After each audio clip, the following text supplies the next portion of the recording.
Point à retenir numéro 2. Vous avez le droit fondamental d'être riche. Ne laissez personne vous faire sentir honteux de votre désir d'être riche. Il est non seulement bon, mais très bon d'être riche. Lorsque votre sang circule librement dans votre corps, vous êtes en bonne santé. Lorsque l'argent circule librement dans votre vie, vous êtes en bonne santé économique. Il n'y a rien de mal à être économiquement sain. Il n'y a pas de vertu dans la pauvreté. C'est une maladie comme n'importe quelle autre maladie mentale. Si vous étiez physiquement malade, vous vous rendriez compte que quelque chose ne va pas chez vous. Vous chercheriez de l'aide et essayeriez de guérir immédiatement. De la même manière, si vous n'avez pas assez d'argent qui circule constamment dans votre vie, il y a quelque chose qui ne va pas du tout chez vous. Mais avez-vous déjà réfléchi à ce qui ne va pas chez vous et à la raison pour laquelle vous n'arrivez pas à obtenir ce que vous voulez? Pour beaucoup de gens, il y a 3 raisons principales. Vous pouvez aussi les appeler des émotions qui les empêchent de réussir. Raison numéro 1. L'envie. Lorsque j'étais enfant et que je jouais avec mes amis dans le quartier, nous voyions très souvent un jeune homme conduire une voiture coûteuse. Avec mes amis, nous regardions tous la voiture avec envie et nous disions ensuite des choses comme « Dieu sait quelle sorte de choses illégales ce type a fait pour acheter une telle voiture de luxe à un si jeune âge » ou « Pourquoi des types aussi arrogants peuvent-ils conduire une voiture de luxe et pas nous ?» En gros, nous disions toutes sortes de choses envieuses derrière ce type sans même le connaître ou savoir ce qu'il fait.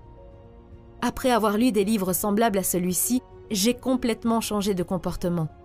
La raison pour laquelle j'ai changé est qu'entretenir des pensées envieuses est dévastateur.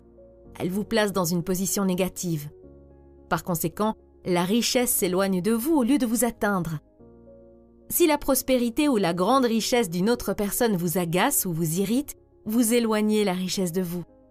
Rappelez-vous que vous perdez ce que vous condamnez. Vous ne pouvez pas attirer ce que vous critiquez ou enviez. Resteriez-vous avec une petite amie ou un petit ami qui vous critique constamment? Bien sûr que non, et la richesse non plus. La richesse, c'est comme une blonde sexy assise seule au bar qui attend que les messieurs la complimentent sur sa beauté et lui offrent un verre. Si vous l'approchez et commencez à critiquer sa beauté, pensez-vous qu'elle sortira avec vous? Bien sûr que non. Elle ira parler à l'homme qui sait l'apprécier.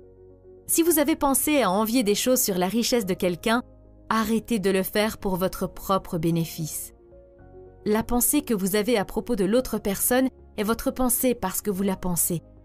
Par conséquent, vous créez réellement dans votre propre expérience ce que vous pensez et ressentez à propos de l'autre personne.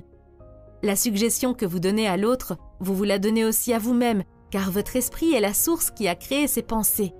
Votre subconscient les enregistre et vous les restitue.